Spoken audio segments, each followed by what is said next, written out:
Bueno, buenos días. ¿Se escucha bien? Sí. Hoy tengo el gusto de presentar a la doctora María Laura Lavalle.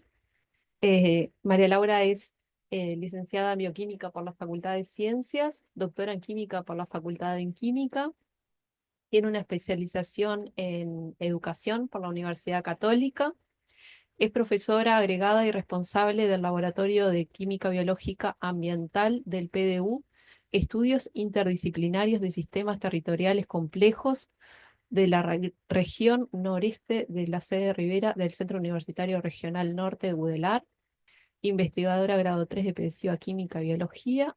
Comenzó su actividad académica en el año 2001 en temas relacionados con la salud y en el marco del proceso de descentralización de la Universidad de la República se radicó en Rivera en el año 2016 y ha iniciado una línea de investigación sobre temas vinculados con ambiente y salud.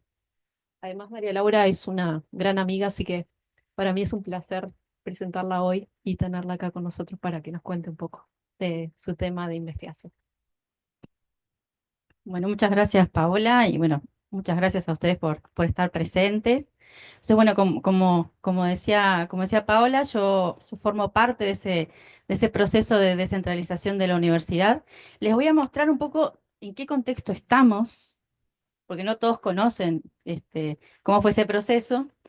Entonces, la universidad ya existía en el interior, por ejemplo, existía en Salto y en Paysandú, con carreras completas.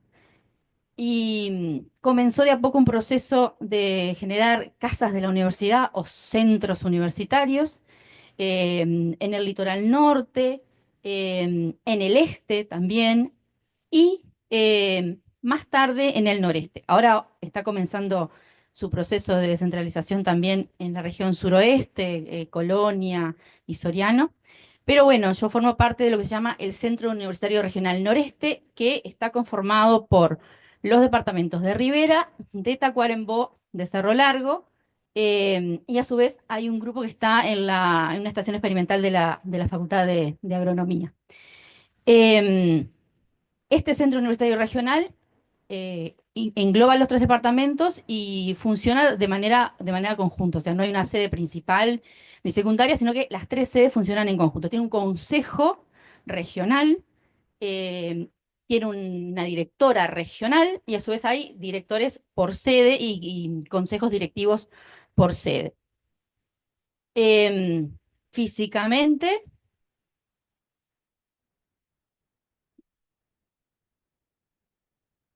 bien.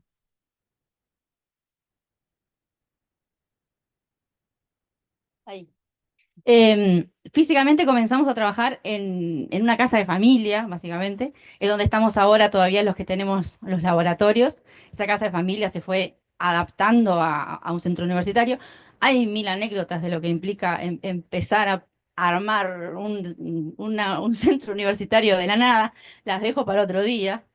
Y ahora, por suerte, se está terminando de construir una sede nueva en donde van a estar alojadas los salones de clase, los grupos de investigación de ciencias sociales, los laboratorios, la parte administrativa, que está también en el marco de un polo educativo superior que está en la ciudad de Rivera, que es una estructura única en el país. O sea, es una especie de campus en el cual conviven instituciones de educación terciaria como un centro de profesores, como es el CERP, es una especie de IPA que está en el interior, una UTU que tiene carreras terciarias, la UTEC Regional Norte y la sede Rivera de la universidad.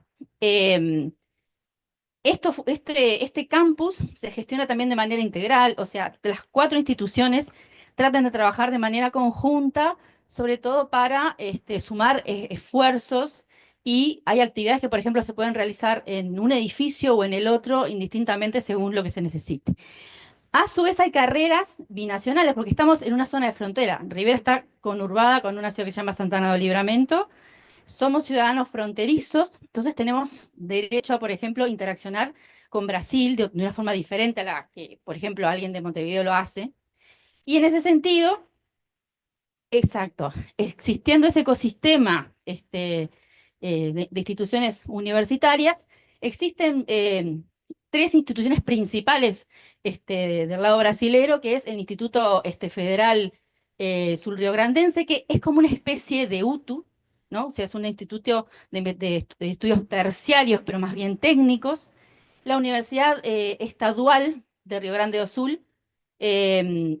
También existe la Universidad Federal de Río Grande do Sul. No sé si en Brasil vieron que hay universidades estatales y federales, acá está la estatal, y una universidad que se llama Universidad do Pampa, que tiene sedes en toda la zona sur del estado de Río Grande do Sul. En Rivera, en Santana de Livramento hay una filial, y a su vez existen carreras que son binacionales, que integran docentes que son tanto parte, por ejemplo, de la UTU de Uruguay, como de la UTEC, como de este Instituto Federal Surgrandense. A su vez, hay otras actividades que se realizan, como por ejemplo el área B, Ecosistema Binacional, que lo que trata es generar información sobre posibles emprendimientos, innovación, juntando instituciones educativas, gubernamentales y empresariales de esa zona de frontera. Yo, por ejemplo, formo parte de esa área B y ahora les voy a contar qué es lo que estamos haciendo. Entonces, bueno, esto en los últimos 10 años ha crecido enormemente, hay muchísimas posibilidades. Hay carreras binacionales que ya se están generando entre la UDELAR y, por ejemplo, la UERS. Yo formo parte de una especialización en educación que es de Unipampa y UDELAR. Entonces, bueno, es bastante interesante todo lo que se ha podido generar ahí en los últimos años. ¿Qué es lo que yo estoy haciendo específicamente? Bueno, yo formo parte de un PDU, o Polo de Desarrollo Universitario, que fue la forma que primero encontró la universidad de empezar a radicar docentes en el interior. Y ese Polo de Desarrollo Universitario está centrado en el estudio de los sistemas territoriales complejos.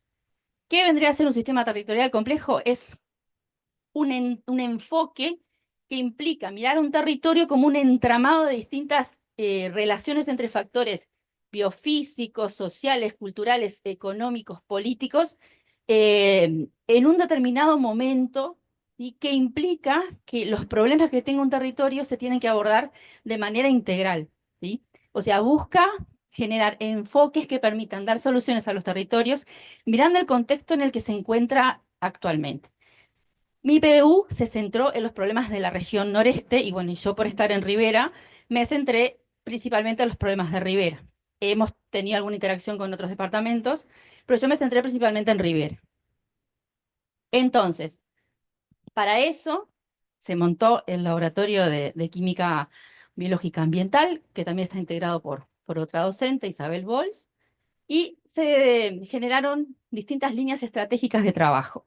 Como la universidad tiene em, líneas, tres funciones principales, como son la investigación, la docencia y la extensión, yo traté de combinar esas tres funciones para regenerar líneas de investigación relacionadas con calidad de agua y diversidad biológica, salud ambiental y calidad de vida, estudio de moléculas bioactivas que tuvieran que ver con el territorio, en una perspectiva que involucrara tareas de extensión a través de investigaciones participativas en zonas rurales relacionadas con problemáticas ambientales, y en educación también, aunque no es, digamos, lo que desarrollo principalmente como investigación, líneas de trabajo sobre investigación interdisciplinaria e innovación educativa. Entonces, en ese sentido, empezamos a desplegarnos. Ese es el departamento de Rivera. Es un mapa que muestra también los distintos usos de suelo. Por ejemplo, en alguna zona más hacia Rivera y Tranqueras, hay forestación. En la zona más hacia el departamento de Cerro Largo, o sea, bajando más al este, es una zona más arrocera. Y cada territorio tiene sus particularidades. Em, Nosotros empezamos a desarrollar trabajos de investigación y de extensión, un poco también por las demandas que fueron surgiendo del territorio. O sea, tanto estudiantes que eran oriundos de algunas localidades del interior del departamento, como personas que tenían contacto con algún docente de la universidad, se acercaron a nosotros y nos dijeron cuáles eran sus preocupaciones. Nosotros tomamos esas preocupaciones y las empezamos a convertir en líneas de investigación.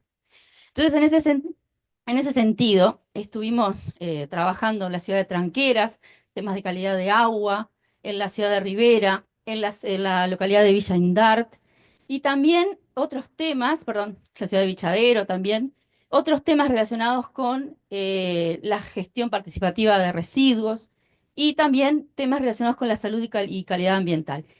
Todos estos trabajos se fueron sosteniendo a partir de proyectos estudiantiles de extensión, tesinas de la licenciatura en Recursos Naturales, que es una carrera que se dicta exclusivamente en Rivera, tesinas de licenciatura en Biología Humana y ahora algunos posgrados de estudiantes en Ciencias Biomédicas y en Química y en Ciencias Agrarias. Yo les voy a contar algunos de los trabajos que tenemos finalizados y algunos de los trabajos que tenemos resultados parciales, porque estos procesos que son participativos llevan su tiempo y estamos todavía en vías de finalizarlos.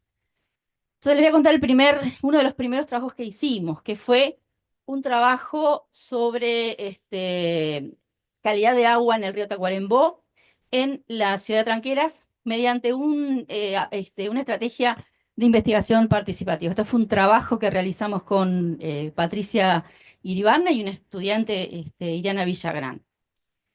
¿Qué es una investigación-acción participativa? Básicamente implica el trabajo con la comunidad, o sea, enfatiza el trabajo con una comunidad para la resolución de un problema y toma como base las propias preocupaciones de esa localidad, ¿sí? Generalmente se parte de una demanda de una localidad y los investigadores empiezan a generar preguntas de investigación, hipótesis para ese trabajo. Entonces, una vez que se identifica un problema que tiene que estar acotado también a las posibilidades de los investigadores de dar una respuesta a eso. Después les voy a comentar que a veces surgen preocupaciones que son temas muy, muy amplios y que no se pueden resolver fácilmente. Entonces, lo que hacemos es, bueno, de todos los posibles temas que podemos estudiar, vamos a acotar uno y luego vemos cómo seguimos con los demás. Una vez que se identifica el problema, se forma un grupo de referencia en la comunidad, que está integrado por vecinos de la comunidad, más investigadores. Se genera un plan de trabajo, para eso se hacen generalmente una serie de talleres preparativos, para que la población entienda qué es lo que tenemos que hacer para, por ejemplo, verificar la existencia de un determinado problema. Luego se ejecuta con la comunidad el plan de trabajo, o sea, todo lo que se puede hacer con la comunidad, ¿verdad? Hay veces que no los puedes traer dentro del laboratorio y que hagan ciertos estudios, ¿no? Y luego se discute con ellos los resultados. Y lo más interesante de esto es que las propias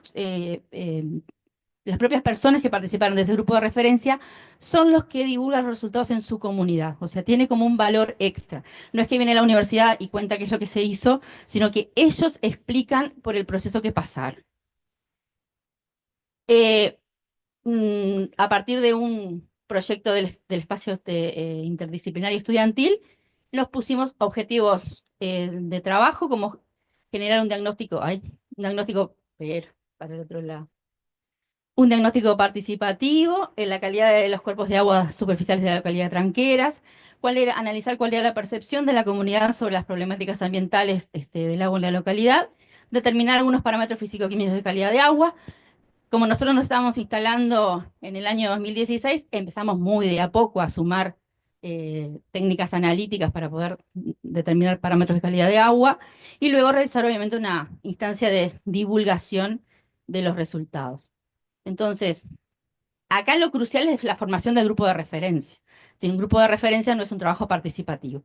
Entonces, esto es todo un trabajo previo que se tiene que realizar, que a veces tiene más éxito, tiene menos éxito. ¿Por qué? Porque vos te precisas personas que obviamente residan en la zona. Si tenés diversidad de género, de edades, de ocupaciones, mejor. Pero tienes que ser gente que esté comprometida, que esté interesada en la temática y que tenga tiempo, porque uno tiene que generar encuentros periódicos para ir trabajando el tema y no es fácil encontrar ciudadanos que se puedan comprometer con eso. En este primer trabajo nos costó un poco, ¿no? Tuvimos varios intentos, varias bajas, pero logramos consolidar un grupito de trabajo. Y también en este primer trabajo aprendimos a manejar las expectativas del grupo. Como yo les decía, hay veces que las preocupaciones son enormes, hay preocupaciones que de repente no somos nosotros que se las tenemos que responder. Entonces, eso implica una enorme responsabilidad. O sea, hay que saber hasta dónde uno puede responder las preguntas que tiene la comunidad para realmente generar un trabajo que no, o sea, no generar falsas expectativas a las comunidades. Entonces, por ejemplo, acá arrancamos haciendo un taller. Aquí lo que hicimos fue aplicar técnicas de investigación cualitativa, o sea, todo lo que sucede en los talleres, todo lo que los pobladores comentan en los talleres, se sistematiza para luego incluso generar un insumo como una publicación que puede servir de ejemplo para que otros investigadores, otras comunidades realicen trabajos similares. Entonces, por ejemplo, en este taller el objetivo era generar un intercambio, una discusión sobre cuáles eran las percepciones de las problemáticas ambientales que ellos tenían y generar un sistema de monitoreo de la calidad de agua del río Tacuarembó cercana a la ciudad de Tranqueras, que incluyera, por ejemplo, sitios de muestreo que ellos consideraban que podían ser interesantes o podían tener alguna importancia para ese monitoreo. Em, lo que se trabaja generalmente es mediante la técnica de los papelógrafos. Hay otras técnicas también, pero aquí básicamente se va recogiendo toda la información que los pobladores van volcando en relación a estos temas, ¿no? La palabra contaminación, la palabra agroquímicos, la palabra salud siempre empieza a aparecer. En este caso, como la ciudad de Tranqueras se encuentra sobre la zona de recarga del acuífero Guaraní, tenían alta preocupación sobre qué impacto podía estar teniendo las actividades productivas sobre el acuífero Guaraní. Y bueno, nosotros en ese momento teníamos solo posibilidad de hacer algún estudio de agua superficial en el río Tacuarembó y fue lo que hicimos. Aquí, por ejemplo, en este artículo nosotros recogimos toda la información que se iba generando en ese, en ese, en este taller y se llegó a la etapa del mapeo colectivo para generar información sobre qué puntos del río Tacuarembó se podían muestrear. Y bueno, siempre generalmente la estrategia es focalizar el muestreo en una zona y tomar puntos aguas arriba, aguas abajo, ¿no? Y ellos nos marcaron algunos lugares que hoy en día no existen, pero ellos sabían que estaban hace tiempo, como por ejemplo antiguas cámaras sépticas, dónde está la zona del drenaje de agua proveniente de aserraderos. Toda esa información se complementó con lo que nosotros ya habíamos estudiado y se generó un monitoreo participativo en los puntos que habíamos acordado de forma conjunta.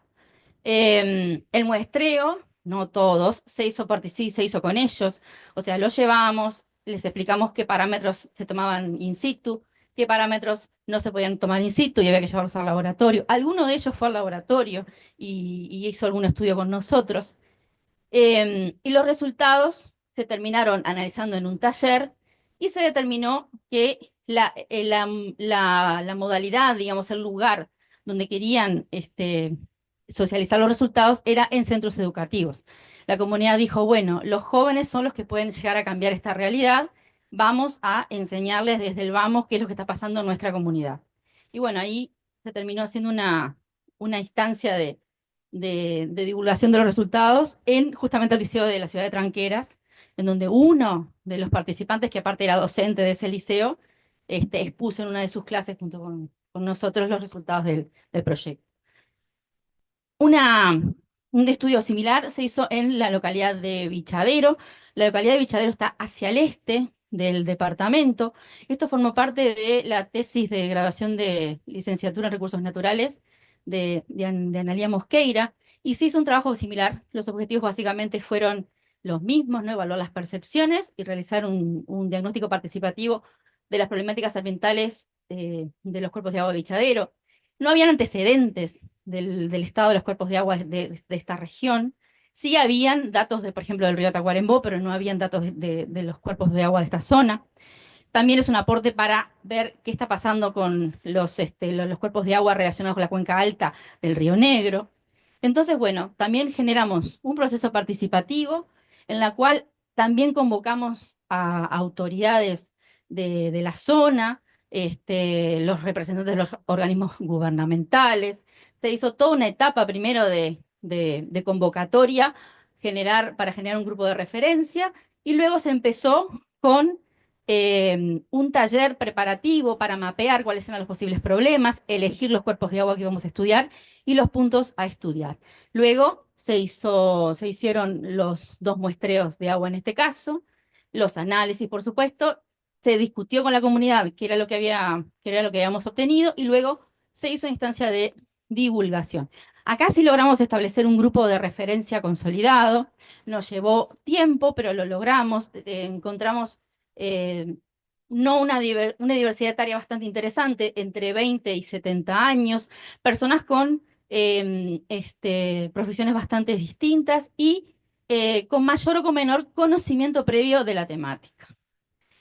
Nos basamos aquí, Bichadero, no se me llegó a ver, pero Bichadero es como que está bien hacia el este, capaz que, disculpen que no se ve bien, y estuvimos trabajando en la microcuenca del arroyo Coronilla y el Coronilla Chico, ambos pertenecen a la cuenca alta del Río Negro, y algunos resultados. Aquí ya habíamos avanzado un poco más con las técnicas analíticas y observamos que lo que se destacaba era que había niveles de fósforo más elevados de lo avalado por la normativa nacional y que existía una relación directa entre la percepción de los actores locales sobre la posible problemática que pudieran tener los cuerpos de agua. Ellos entendían de que por, sobre todo, las actividades agrícolas que habían presentes en la zona, podía pasar que los cuerpos de agua tuvieran contaminación. No tenían claro cuál era el contaminante, pero lo fuimos discutiendo a lo largo de los proyectos. Sí, no, en este caso lo hicimos por espectrofotometría, pero también se puede medir por HPLC. Y bueno, también demuestra que es importante introducir en la discusión de las problemáticas ambientales que luego deriven políticas públicas a la percepción de los habitantes de las comunidades. Ya existen en las normativas nacionales, por ejemplo, las comisiones de cuenca, pero no son comisiones que estén en todos los departamentos, en todas las localidades. Todo esto enfatiza de alguna manera que la participación es importante. Este grupo después queda empoderado, tiene conocimiento y puede seguir un proceso. Por ejemplo, a nosotros nos invitaron a que fuéramos a los liceos, al Liceo de Bichadero. De nuevo la comunidad dijo, esto se tiene que volcar en centros educativos, y ellos ahora tienen toda la capacidad de seguir trabajando. O sea, estos trabajos en los que la universidad o cualquier institución se involucra con la comunidad no tienen como objetivo acompañarla todo el tiempo, aunque obviamente que se puede seguir apoyando, sino formar a la gente y luego retirarse para que ellos luego puedan seguir generando sus espacios de discusión, de generación de soluciones para esto. Bien, otro tipo de abordaje que estamos haciendo, que esto sí es un trabajo en curso, es en una localidad que se llama Villa Indar. La localidad de Villa Indar es fronteriza. ¿Qué quiere decir eso? Quiere decir de que yo estoy caminando y cruzo la calle, estoy en Brasil, pero a su vez si quiero caminar en una línea recta voy entrando Brasil, Uruguay, Brasil, Uruguay, Brasil, Uruguay. Esas localidades tienen un sistema especial de intercambio que implica que, por ejemplo, si en la zona brasilera no hay escuela, los niños nacidos del lado brasilero pueden venir a la escuela del lado uruguayo, ¿sí? O sea, hay una comunidad, una forma de vida legalmente aceptada que tiene todo ese intercambio. Entonces, es una comunidad fronteriza que también involucra problemas transfronterizos, porque todo lo que afecte a Brasil también va a afectar a Uruguay.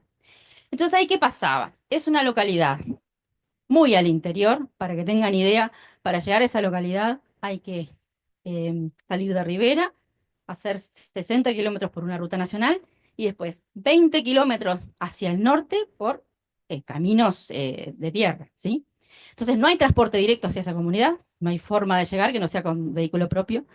Y por la zona en la que están, ellos no están sobre el acuífero guaraní en este caso, tienen graves problemas de acceso al agua. Tampoco hay un cuerpo de agua superficial cercano donde hacer un embalse y poder tener una toma de OCE. Entonces, la única fuente de agua que tienen es una perforación que existe, pero que no es suficiente para abastecer a la comunidad. La comunidad es una comunidad chica, son unas 40, 50 personas, más o menos más, algunas más del lado brasilero. Y necesitan una solución urgente para cuando, en las épocas, sobre todo de sequía, el abastecimiento de OCE no es suficiente. Entonces, aquí, en el año 2015 más o menos, el Ministerio de Educación y Cultura, desde la Dirección Nacional de Educación y Educación Ambiental, empezó a hacer un trabajo con esta comunidad junto con un representante de Ceuta, buscando construir algunas cisternas, un tanque, digamos, de almacenamiento de agua que les permitiera tener una reserva de agua para cuando vienen estos momentos complicados.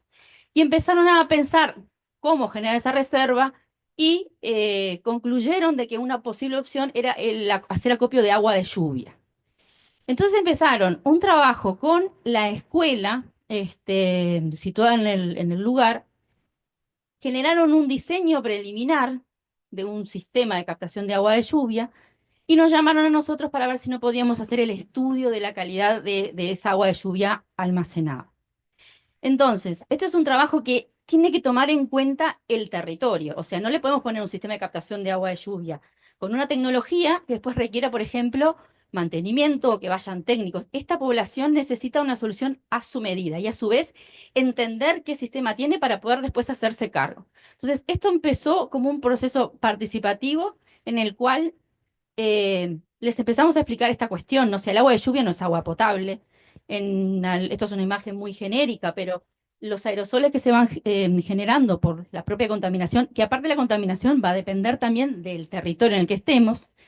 Luego, cuando ellos juntan agua, por ejemplo, en aljibes, en distintos recipientes, es agua que no se puede utilizar para cualquier función. Muchas veces estos pobladores nos contaban que ellos tomaban esa agua porque no tenían otra agua para tomar. Entonces empezamos a ver cómo podemos generar un sistema que a ellos les permita copiar el agua, pero que pueda estar incluso almacenada, por ejemplo, varios meses en buenas condiciones. Entonces, el primer sistema que se generó fue algo que aprovecha el techo de las viviendas, porque eso permite acopiar grandes cantidades de agua. Imagínense, si yo tengo que esperar que se me llene un tanque de 9.000 litros solo con lo que va lloviendo todos los días, puedo estar años. Entonces, la idea era, perdón.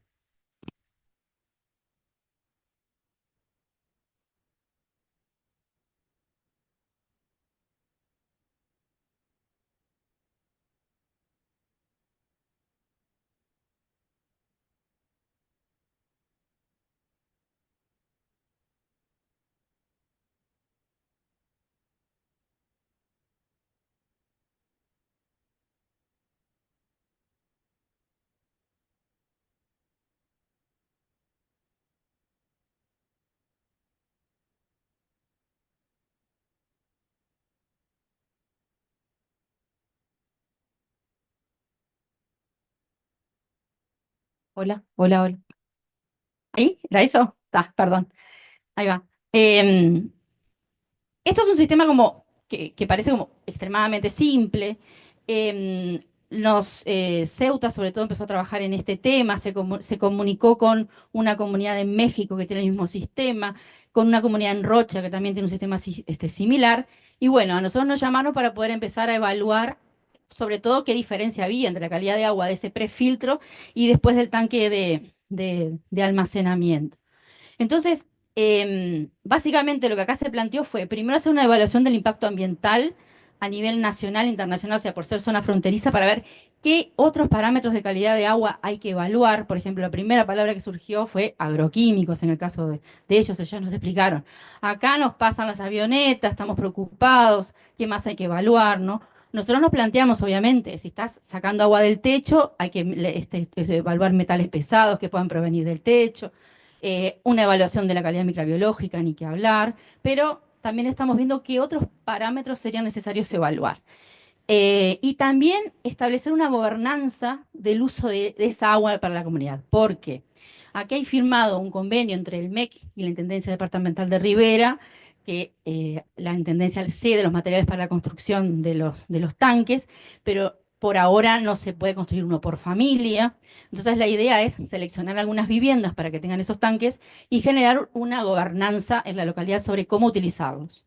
En este momento estamos evaluando también construir del lado brasilero los tanques, evaluando si las normativas lo permiten, aparentemente sí, y estamos avanzando hacia eso. Pero la construcción es comunitaria, o sea, es la propia comunidad que los construye. Y eso también implica todo un trabajo de organización. Entonces, hasta ahora, este, empezamos a hacer instancias, ¿no? En la cual, bueno, estamos generando esa información, esa base para ver cómo se va a gestionar todo eso. Y aquí lo que estamos utilizando es una técnica que se llama de mapeo, en la cual a la comunidad se le da un mapa de su territorio. La comunidad nos dice hasta dónde considera que va su territorio para incluso darnos información sobre cuáles son las fuentes de agua que ellos tienen. Hay gente que te dice que toma agua de una vertiente que está en no sé dónde. Bueno, mostrame esa vertiente, ver cómo está esa vertiente, etcétera. Em, y bueno, también estamos haciendo, bueno, perdón, estamos haciendo muestreos de agua con la comunidad. Aquí se involucraron los niños de la escuela. La maestra hizo un trabajo excelente. Los niños fueron los que calcularon a partir de las áreas de los techos qué cantidad de litros de agua se podían llegar a almacenar. Hicieron los niños la presentación ante las autoridades de la Intendencia, del MEC, de OCE. Fue un trabajo excelente. Después las propias, la maestra y otra, la maestra aparte es pobladora de la localidad, además de otra pobladora que también es educadora ambiental, hicieron presentaciones en congresos internacionales de educación ambiental de la temática. O sea que este proceso participativo que lo que busca es que la comunidad se empodere y comunique los resultados de lo que está pasando, realmente está funcionando. Y bueno, acá por ejemplo hay una imagen que a mí siempre me encanta, que es que el que está sacando apuntes del lugar es un niño, ¿no? Entonces le enseñamos cómo es que hay que realizar este tipo de sistematización. Y para ellos fue algo muy, muy, muy interesante. También hicimos un taller para ellos especial, para comunicarles los resultados de lo que habían hecho, distinto a lo que hicimos con la comunidad, ¿verdad? Y bueno, por ahora, este trabajo también está apoyado por un proyecto de investigación, un proyecto de CSIC más D, está en marcha. Por ahora tenemos un tanque construido y bueno, estamos en vías de poder construir los demás porque hay otras cuestiones como por ejemplo que tiene que llegar el camión con los materiales hasta algunas localidades. Si llueve no se llega, los caminos están complicados. Nada, es un trabajo que hay que irla remando, como quien dice, pero creemos que va a llegar a buen puerto. Sí estuvimos evaluando qué estaba pasando con los aljibes, con las cachimbas, con los tanques que ellos ya tenían, porque tenían el concepto de que era agua que no pasaba nada, que se podía tomar, que no tenía ningún tipo de problema. Pero encontramos que, por ejemplo, habían concentraciones elevadas de nitrato, de fosfuro y de amonio, en relación a, por ejemplo, lo que sería un agua de tipo 1A, ¿no? O sea, el agua que se supone que sería apta como para potabilizar. Entonces, esto ya nos llamó la atención, lo vamos a seguir monitoreando y comparando con, por ejemplo, este sistema que queremos generar de captación de agua de lluvia para ver, incluso después de definir en primera instancia qué uso se le pueden dar a esa agua y cómo después se podría avanzar a tener agua potable, digamos, asociada a ese sistema. Y bueno, esto nos está sirviendo también para desarrollar metodologías analíticas, para evaluar la presencia de metales pesados. Esto lo hacemos por espectrometría de absorción atómica, porque tenemos ese equipo en Rivera. También estamos intentando avanzar con la evaluación microbiológica de la calidad de agua. Nosotros no hacemos análisis microbiológicos y estamos evaluando si poner las metodologías a punto en el laboratorio o tercerizar los estudios. Y obviamente con la comunidad evaluando qué otros posibles contaminantes serían necesarios evaluar en este caso. Esto es un trabajo que está en marcha y bueno, hasta acá les puedo contar los resultados. Después, otro tipo de enfoque que hemos tenido está relacionado con los temas de tanto contaminación ambiental de posibles de cuerpos de agua como problemáticas de la salud. Y acá es cuando una comunidad te plantea ese conjunto de problemas y vos tenés que ver por dónde vas, ¿no? Entonces, acá nos llamaron de una localidad que se llama Paz Hospital, que es una localidad que está hacia el este del departamento, también es fronteriza no es fronteriza, pero está muy cercana a Brasil. Y ahí los pobladores lo que nos decían era que estaban muy preocupados por la alta prevalencia de casos de cáncer. Ellos tenían la percepción de que había muchos casos de cáncer en relación a otros lugares. Les preocupaba enormemente también el estado de los cuerpos de agua. Em, Acá tenemos un mapa de la localidad. Es la típica localidad que uno pasa en la ruta y tiene el Mevir de un lado, del otro lado están construcciones más antiguas. Y después tienen un arroyo, que es el arroyo Paso Hospital, es el que aparece ahí en verde oscuro, ¿sí? Y habían dos zonas que se utilizaban principalmente, una de uso recreativo, que está más abajo de un puente, ¿sí? Que es lo que está allá arriba. Y en ese puente, en esa zona, a orillas del arroyo, había un enorme basural. Ese basural era generado por la propia comunidad. Habían algunas personas extremadamente preocupadas por el lixiviado que podía llegar a generar ese basural que después contaminaba la zona de uso recreativo de ese lugar. Entonces, ahí dijimos, bueno, vamos a empezar a trabajar con algunos referentes de la localidad y poner en claro cuáles son las preocupaciones. Entonces, ahí lo que hicimos fue una técnica de mapeo colectivo, que de nuevo, le llevamos una fotografía del territorio, le dijimos, bueno, díganos qué es lo que ustedes consideran que aquí está pasando. Y ahí surgieron un montón de problemas, ¿no? Más bien de preocupaciones. El basural que estaba en el arroyo, la contaminación del agua, la contaminación por agroquímicos, porque ellos decían, nosotros vemos aviones que nos pasan, sabemos que hay emprendimientos agrícolas, vemos praderas quemadas, o sea, tenían preocupación sobre qué es lo que podía estar impactando eso en la comunidad, la preocupación del cáncer, y lo que hicimos fue ubicar zonas de posible riesgo ambiental, dentro de las cuales una de ellas surgió con fuerza, como por ejemplo esa zona de recreación, de baños de recreación, que era el único lugar que tenían en la comunidad. Entonces, todo esto no se puede estudiar junto, ¿no? Pero sí buscar una estrategia para poder abordarla de manera integral, y eso lo que implica es, bueno, el trabajo con distintas disciplinas. Entonces dijimos, bueno, si hay que estudiar cuál es la relación entre, por ejemplo, el cáncer y el ambiente, ¿cuáles son los factores? No hay un único factor, hay un conjunto de factores que van desde posible exposición a compuestos cancerígenos, los factores de riesgo que pueden estar asociados a la prevalencia de cáncer, aspectos socioeconómicos de la población, por ejemplo, qué acceso a ciertos alimentos tienen, qué acceso a los sistemas de salud tienen. Hay poblaciones que para hacerse cualquier control tienen que trasladarse ciento y pico de kilómetros a la capital para poder hacerse un control. Eso implica en algunos casos los diagnósticos tardíos de las patologías.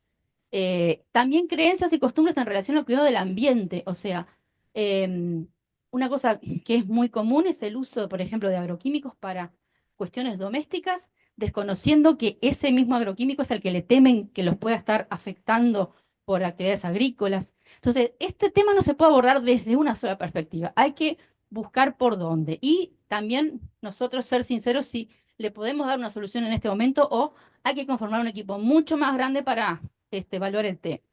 Entonces nos planteamos una estrategia de este tipo, en la cual implicaba un abordaje multi, inter y transdisciplinario en el sentido que involucra también a la comunidad para evaluar factores físicos, químicos y biológicos presentes en el ambiente, los factores psicosociales relacionados con la calidad de vida, eh, los factores biológicos, o sea, las características poblacionales. Hay poblaciones que son más envejecidas, entonces la prevalencia de algunas patologías puede ser más común que en otras. Y también el acceso al sistema de los cuidados de salud y cuáles son las patologías que ya están involucradas y qué tipo de seguimiento se hace. Entonces, para eso dijimos, bueno, ¿cuáles son las disciplinas que tienen que estar involucradas en todo esto? Y ahí empezamos a decir, bueno, para parámetros físico-químicos, la química y la toxicología, para estudiar cuál es el estilo de vida, la percepción de los problemas del ambiente, la sociología, y obviamente la medicina y la epidemiología. Dijimos, bueno, ¿hasta dónde nosotros podemos hacer este estudio?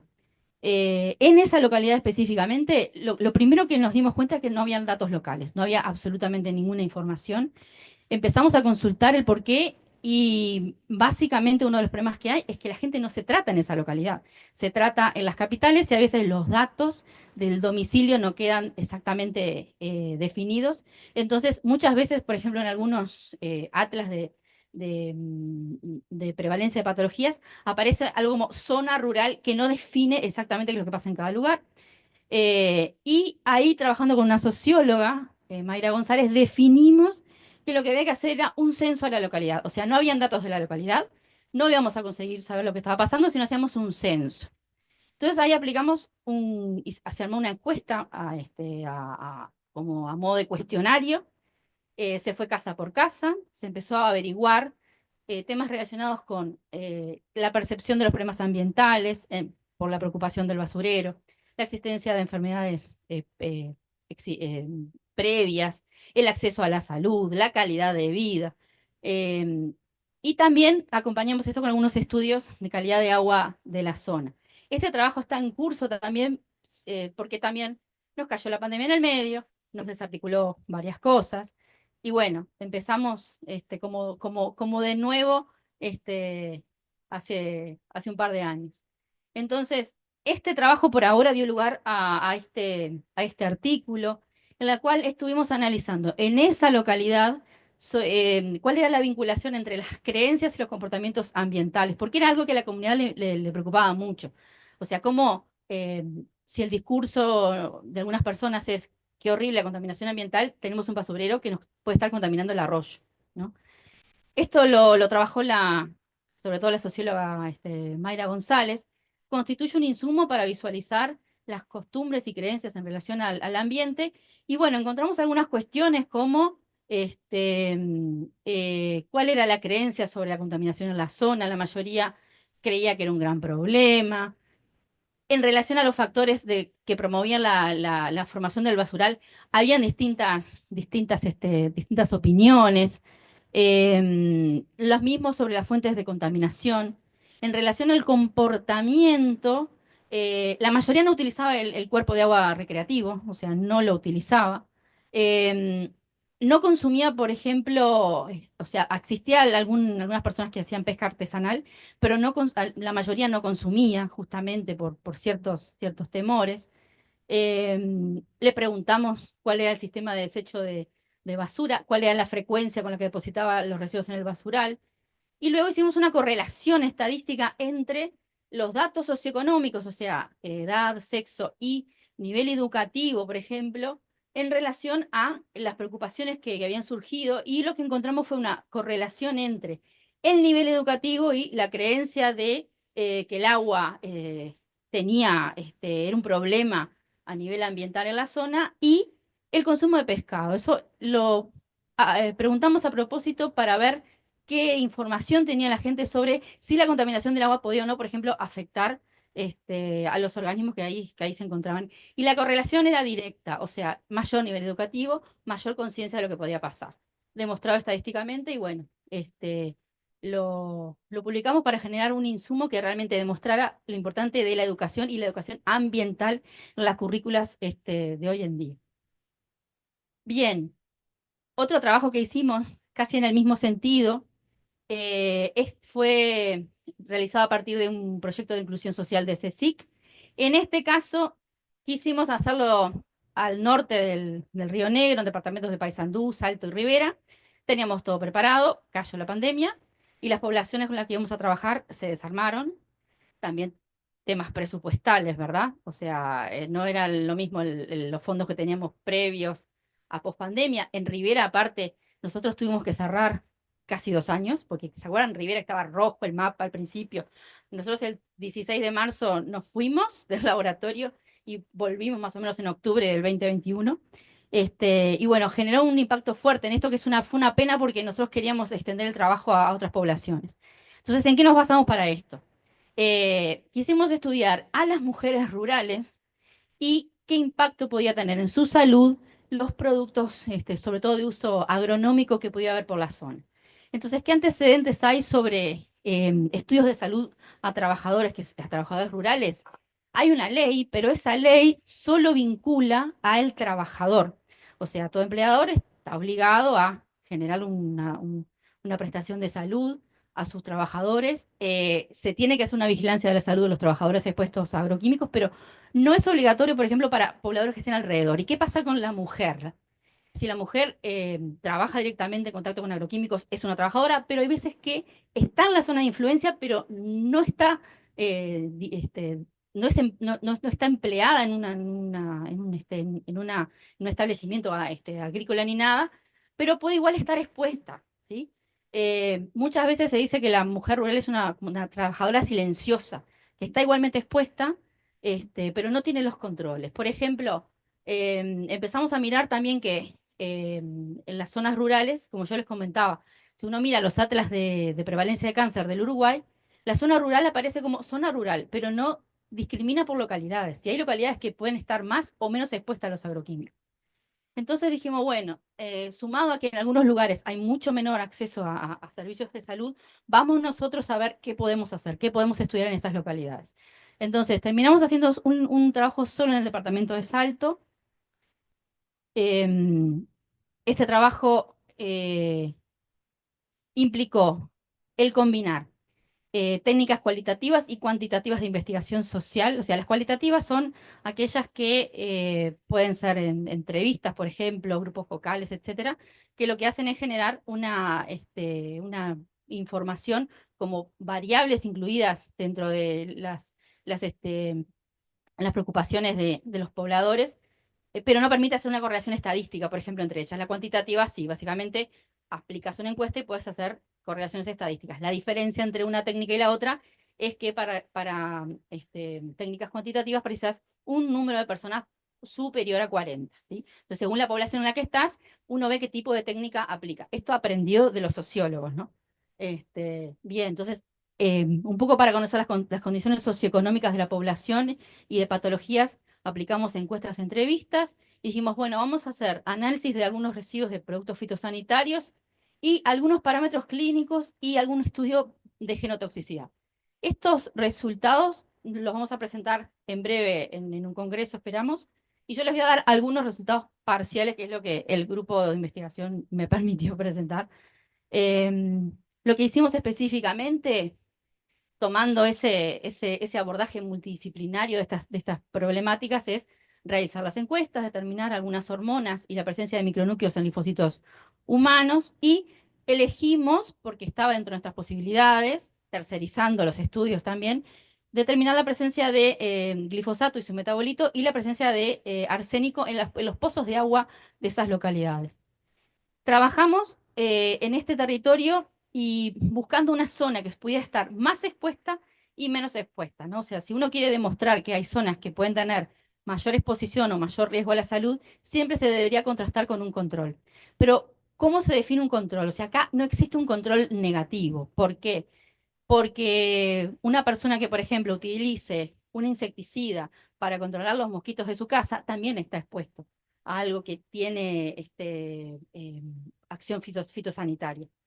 Entonces, ¿cómo hacemos para definir una zona control en relación a una zona más expuesta?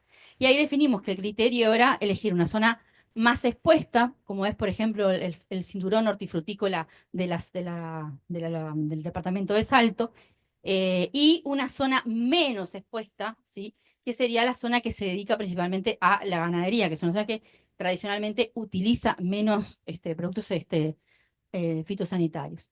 Entonces ahí logramos trabajar con 77 personas de las localidades de Colonia Rubio, Corralitos y Barrio Albizu, que es la zona de mayor exposición, y de Pueblo Celeste, de Puntas de Valentín y Cerros de Vera, que sería la zona menos expuesta a zona de control. El criterio también fue tener la misma cantidad de personas en la zona control y la zona este, expuesta. Esto implicó un trabajo enorme. Acá, Alexandra Bozo, Andrea Texo, que son docentes de CENUR Litoral Norte de Salto, hicieron un esfuerzo enorme porque había que trasladarse localidad por localidad, tomar muestras de sangre, tomar muestras de orina, hacer las encuestas, llevar todo al laboratorio y analizarlo. Hicieron un trabajo enorme. Yo las estuve acompañando en algunas instancias, pero claro, la distancia ahí la verdad que complicó un poquito. Y bueno, les voy a mostrar algunos resultados, solo porque en este caso se hizo la devolución de los resultados de glifosato, de AMPA, los parámetros clínicos a cada mujer. Acá es importantísimo ir y llevarle el resultado a cada mujer en cada localidad, explicarle qué es, explicarle hasta dónde nosotros podemos interpretar lo que tiene y que obviamente tiene que ir a su médico ante cualquier duda o para simplemente mostrarle esos resultados. Para ella fue un insumo muy, muy interesante. Habían algunas personas que para trasladarse a a Salto a hacerse los estudios, tenían que recorrer ciento y algo de kilómetros y no estaban en condiciones de hacerlo. Y bueno, por lo menos les acercamos un resultado. ¿Qué era lo que esperamos encontrar nosotros? Les voy a contar los resultados en relación al glifosato y AMPA. Y esperábamos encontrar menos cantidad en la zona no expuesta y más cantidad en la zona expuesta. ¿Pero qué fue lo que encontramos? Lo que encontramos fue que hay presencia de glifosato en ambas zonas. Un poco más, hay mayor proporción en la zona expuesta, pero también pasa lo mismo en la zona no expuesta. Y ahí empezó, junto con una toxicóloga, un análisis de qué es lo que podía estar pasando, sobre todo porque sí, en orina, en la orina.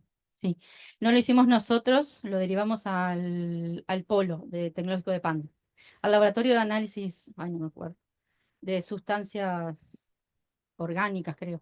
Perdón, se me fue el nombre. Lo derivamos ahí, sí, porque si bien existe en el litoral norte un laboratorio, no teníamos establecida la colaboración y bueno, como teníamos que terminar el trabajo rápidamente porque estábamos pasadísimos de tiempo, porque este trabajo tenía que haber empezado en febrero, en marzo de 2020 y obviamente con todos los problemas de la pandemia retomamos la salida de campo a mitad de 2023 y terminaron en 2024. Entonces derivamos eso. O sea, el Polo Tecnológico de Pando tenía puesta a punto para esa matriz la técnica de glifosato, entonces lo derivamos a ello. Se midió específicamente en orina, tanto la presencia de glifosato como de su metabolito AMPA. Estos resultados los queremos presentar en el congreso en breve, pero sí les podemos adelantar eso. Sí. Sí les podemos, exacto, la SUB, si nos aceptan el resumen, vamos a presentar los resultados. Y acá lo que implica es que puede haber una exposición, que puede ser laboral o domiciliaria.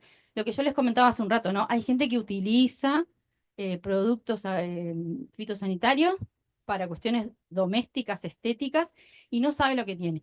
Como hicimos las devoluciones, localidad por localidad, conversamos con quienes había dado positivo y le preguntamos, ¿recordás en algún momento si utilizaste, no sé qué? Y una dijo, sí, yo lo uso normalmente en mi casa.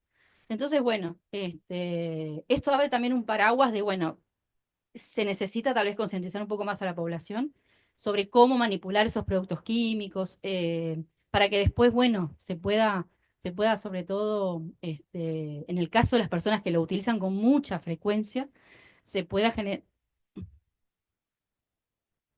Claro, el glifosato vos vas y lo compras en una droguería y lo aplicás en la vereda para matar los yuyos.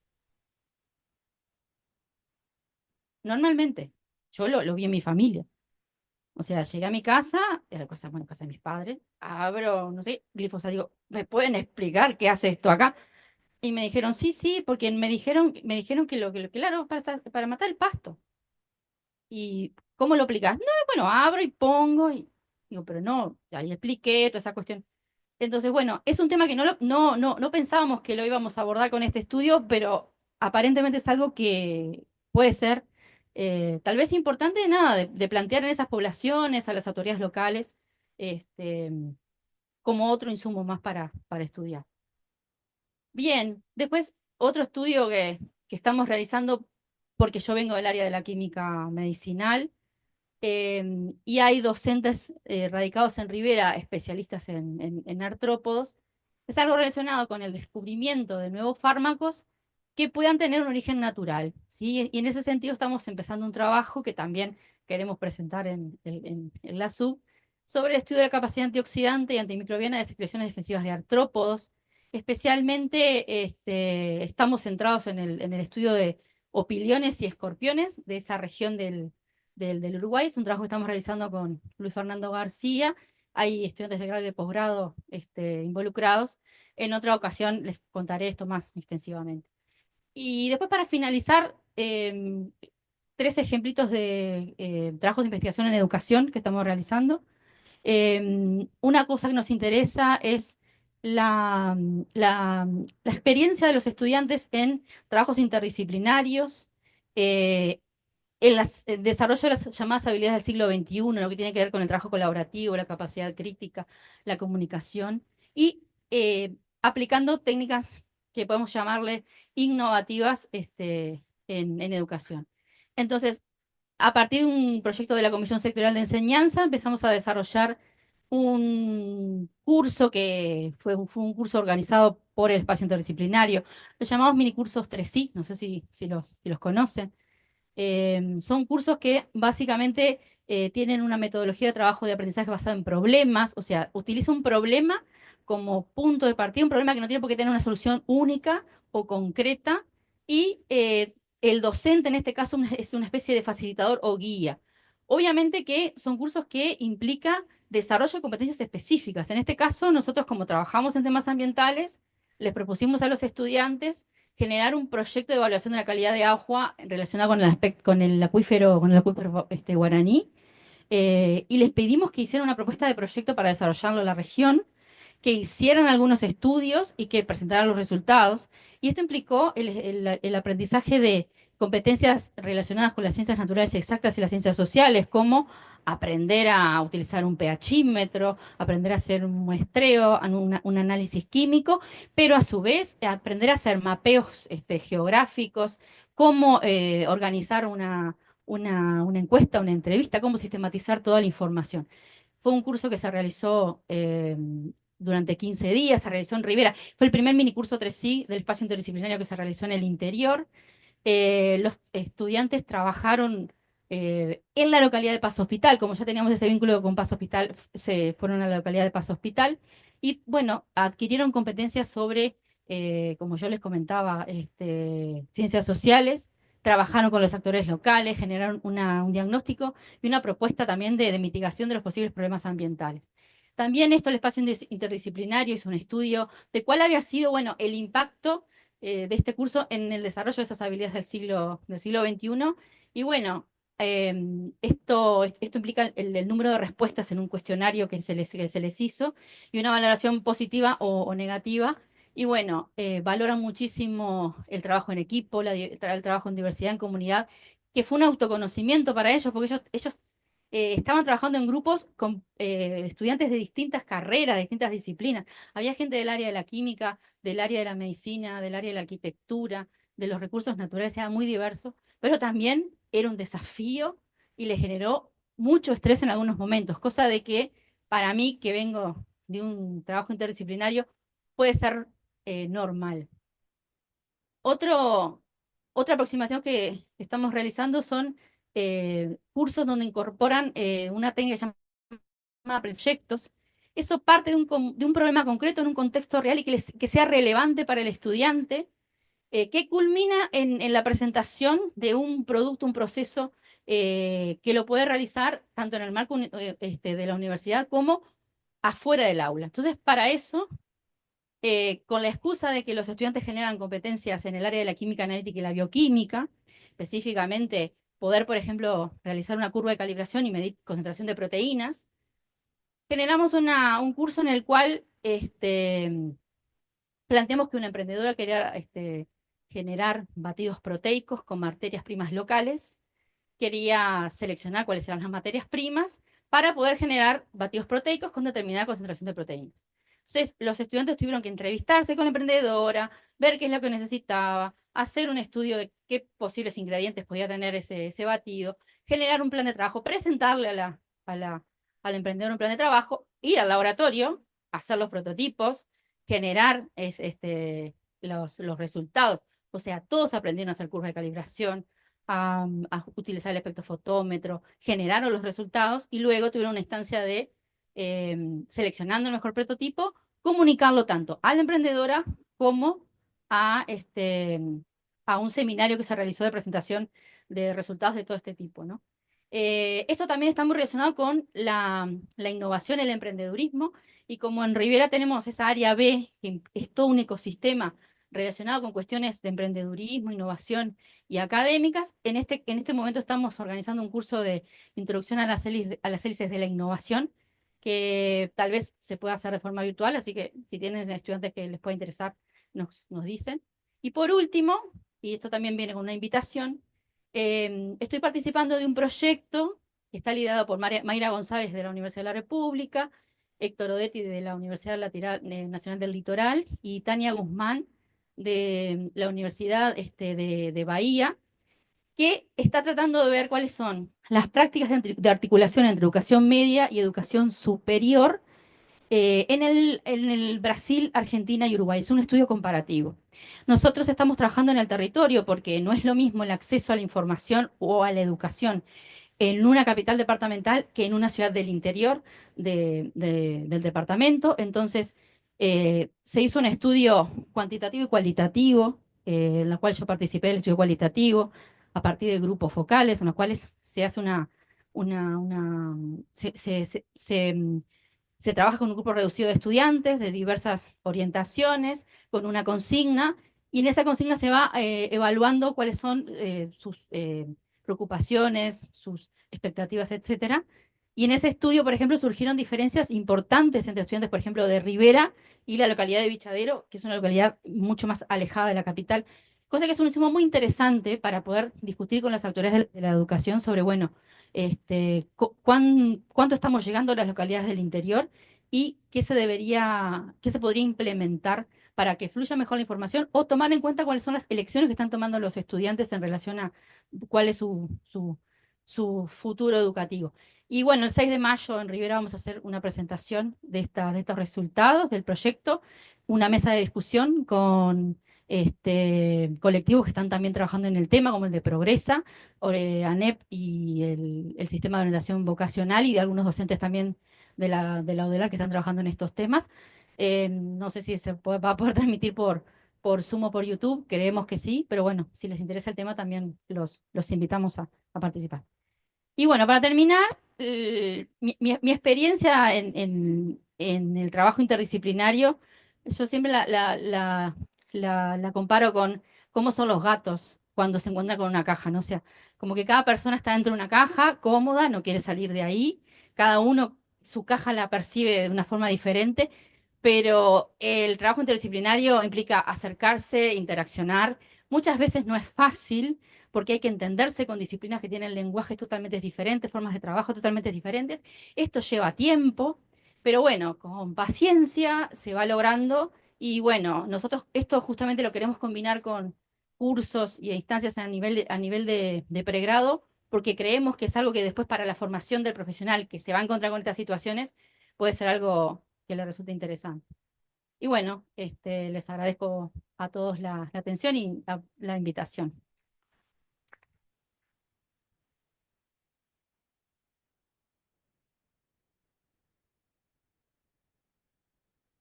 Gracias, María Laura. Hola.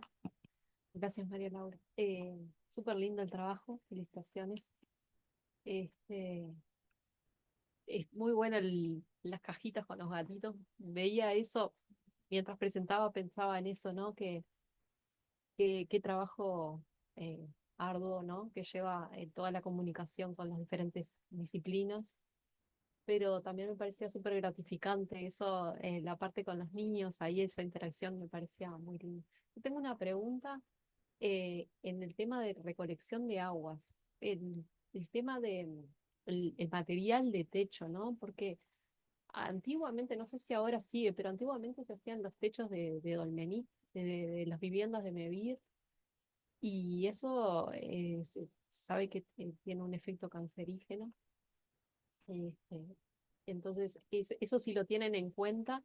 Y la otra pregunta que tenía es que el tema del basural de paso al hospital, no sé ahí está. ¿Eso fue generado por los mismos vecinos o es por parte de la intendencia? ¿Cómo es? Cierto. Da igual, contesto por acá y después pasamos. Bien, en relación a lo de los techos, sí, es una preocupación. Estamos haciendo también estudios de presencia de posibles compuestos mutagénicos en el agua. Ahí lo que estamos haciendo es adaptar un ensayo que se utiliza para el desarrollo de fármacos, el ensayo de mutagénesis del test de Ames, pero que se aplica al agua. Tenemos algunos resultados, pero no me pareció prudente todavía mostrarlos. Pero sí, es una de las cuestiones que estamos tratando de ver, o sea, hasta dónde esa agua se puede tomar o qué sistema de filtración tal vez o de purificación hay que aplicar. Eso lo vamos a hacer en una segunda etapa, porque estamos justamente ahora identificando cuáles son los posibles compuestos químicos a evaluar y tratando de desarrollar las capacidades analíticas o derivar los estudios a otro lugar. Y después en relación a de Paz Hospital, bueno, ahí, como en toda localidad, a veces hay temas que son propios de la comunidad o temas políticos. Entonces, claramente era algo generado por la comunidad, porque vos ibas a ver la basura y habían restos de electrodomésticos, muebles, pero también productos, residuos orgánicos. Y era algo que, no, que crecía, que siempre estaba. A su vez, la forma de recolección de los residuos en las ciudades del interior no es como en las ciudades grandes, no, no va un basurero todos los días a sacarte la basura. La gente tiene que guardar la basura una semana adentro de la casa, o hay algunos contenedores, pero que a veces no dan abasto, y va un camión de recolección de basura semanal. El tema es que cuando ese sistema no funciona bien, ahí es que la comunidad empieza a generar esos espacios de acumulación de basura. Cuando nosotros empezamos a trabajar, los estudiantes, algunos también que tenían vinculación con algún organismo gubernamental, empezaron a plantear el tema y se solucionó el problema del basural, por suerte. Después seguimos trabajando igual con la comunidad, pero es como un problema mixto, ¿no? O sea, la gestión de residuos en Moirones, también en una localidad cercana, hicimos un trabajo similar, porque ellos lo que tienen es una cantera, una trinchera sanitaria que se llama, o sea, una zona en donde le ponen la basura directamente, y ellos están muy preocupados porque está cercano al arroyo Yaguarí, que es el único cuerpo de agua que tiene también en la zona cercana. Entonces hicimos un trabajo también comunitario para ver primero si la población creía que era un problema, si valía la pena como comunidad hacer una solicitud a las autoridades para que cambiaran el sistema. Entonces, bueno, es un tema que mezcla cuestiones de gestión con cuestiones de percepción o de costumbres, digamos, en relación al ambiente.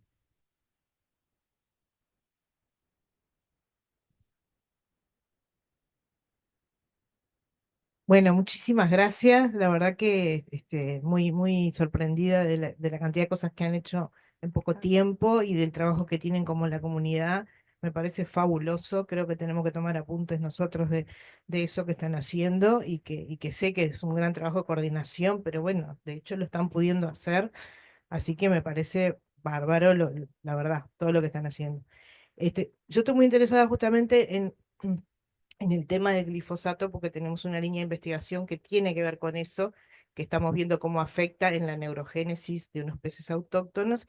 Y cuando nosotros trabajamos con Juan Carlos, estamos trabajando en eso hace relativamente poco, pero vemos que no hay estudios ninguno en Uruguay sobre las aguas o sobre los suelos, y que justamente tú hablabas de que ahí hay arroceros y que en los arrozales o en las plantaciones de soja se usa el glifosato y que eso puede ser realmente que permee mucho a la población, ¿no? Sobre todo a la población que vive cerca de esos lugares. Entonces, por eso te preguntaba, que vos me decías que estudiaron el glifosato en la orina, y yo, pero no estudiaron qué pasa en las aguas o qué Ah, pasa en los suelos. Entonces, porque yo la verdad que publicaciones no encontré eso, así que me interesa mucho y bueno, les agradezco el trabajo y que bueno, si podemos colaborar en algo, por supuesto. bueno, muchas gracias. Bueno, nosotros queríamos estudiar todo. El tema era que teníamos una capacidad limitada. Sé que ahora hay una tesis de posgrado que va a estudiar la presencia de glifosato en agua de pozo en esa zona. Hay algún estudio de glifosato en suelo, hecha por Alexandra Bozo, que fue la otra responsable del trabajo, pero no está publicado. Pero es verdad, los estudios son escasos en el Uruguay, sobre todo en zonas rurales, porque llevan un trabajo enorme de trasladarse en los caminos, no es fácil. Y bueno, nada, nosotros estamos tratando de dar nuestro pequeño aporte en ese sentido y bueno, obviamente bienvenida a las colaboraciones que se puedan dar. Mm. Peces que viven por todo el territorio del Uruguay y muchos de esos peces están cerca de los cultivos y de Exacto, las sí, sí, todo, sí, sí. entonces podían ser buenos biomonitores Sí, ambientales, entonces. hay un trabajo que se desarrolló también en ese tema, yo no lo quise traer, pero sí, sí, o capaz que puede venir la estudiante que trabajó en ese tema. Pero sí, sí es algo que nos interesa como trabajar de forma conjunta. Bueno, muchísimas gracias por la presentación, me resultó muy interesante. Es un precioso ejemplo de ciencia ciudadana o de promoción de la ciencia ciudadana como parte de una de las dimensiones de la ciencia abierta. En ese sentido, la pregunta que me surge es si en alguna de todas estas iniciativas, ¿cómo ocurre? Porque tú decías, bueno, nos acercamos, trabajamos y después nos retiramos, ¿no? Para dejar que, entonces, bueno, ¿cómo fue la evolución en esas comunidades, de los proyectos que ustedes empezaron o de repente generaron otros? No sé, si tenés alguna experiencia exitosa, diría yo, en ese sentido, ¿no? De promoción. Y después lo otro que me gustaría, pues yo estoy coorganizando justamente una mesa sobre ciencia abierta en el Congreso de la SUB. Somos un montón, pero me encantaría si vos pudieras también participar. Entonces, me parece que sería precioso. Muchas gracias por las palabras. Bueno, en este caso, la mayoría de las comunidades se acercaron a nosotros.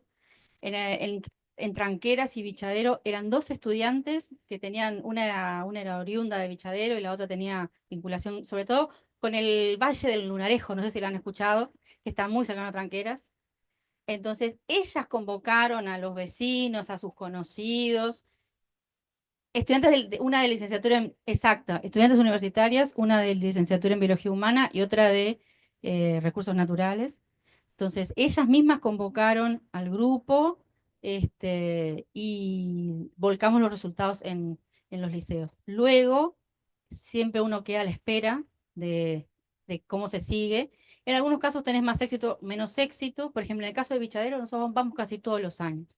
Nos llaman del liceo para que, sobre todo los estudiantes, a partir de los clubes de ciencias, empiezan a estudiar lo que hay en la vuelta, y no tienen filtro los adolescentes, entonces ya quieren acusar a quién es el que está generando contaminación, entonces vos vas, les explica, ¿no? Y después los vehiculizás para que puedan generar un trabajo más razonable. Y después algunas de las personas que trabajaron, que suelen ser activistas ambientales, aprendieron mucho del proceso y siguen trabajando en la comunidad.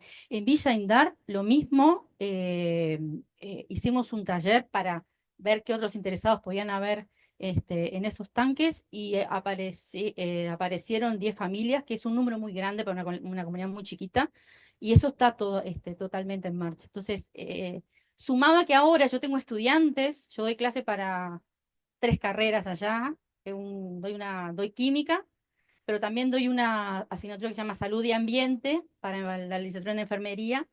Entonces yo le cuento lo que venimos haciendo en estas localidades y siempre te levanta la mano alguien de Bichadero, alguien de Moirones, y dice, yo me acuerdo que ustedes fueron al liceo a hablar con nosotros, no sé qué, quedan interesados y nada, los estimulamos también para que generen proyectos de extensión, por ejemplo, estudiantiles, PAIES, para que trabajen en sus comunidades, o sea, que traten de hacer algo por sus propias comunidades. Y bueno, después la invitación, sí, claro, encantada. Yo ya lo tengo agendado la asistencia al Congreso, así que muchas gracias por la invitación.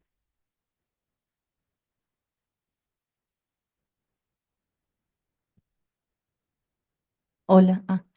Bueno, muchas gracias por compartir estas investigaciones participativas que me parecen súper valiosas.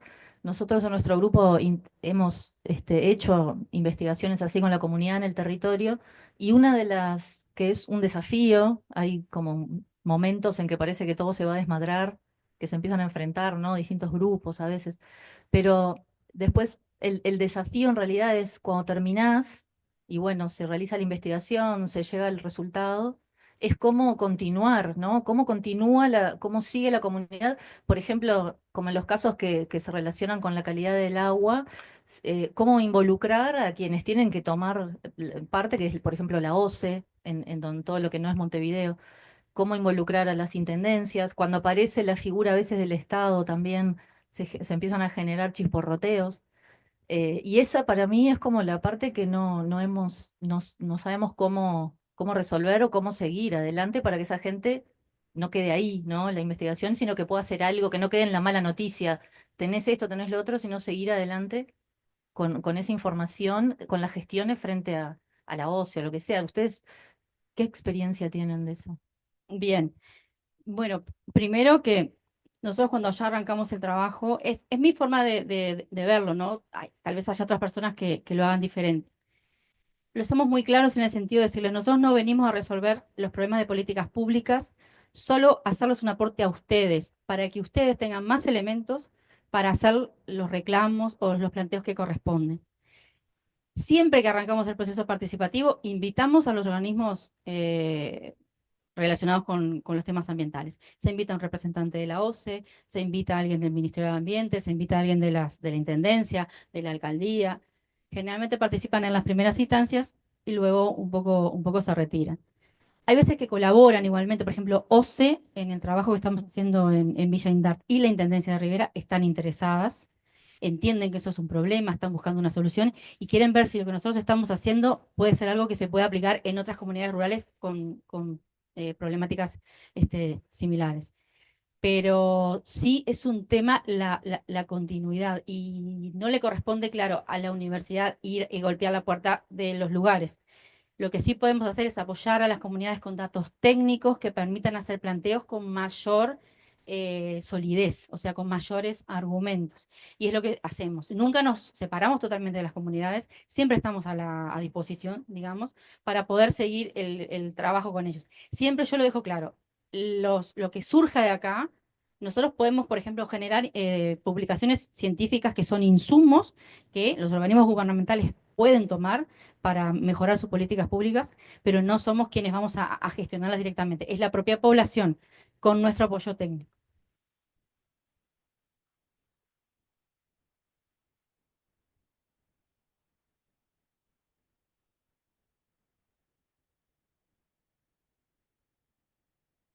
Bueno, muchas gracias. Gracias.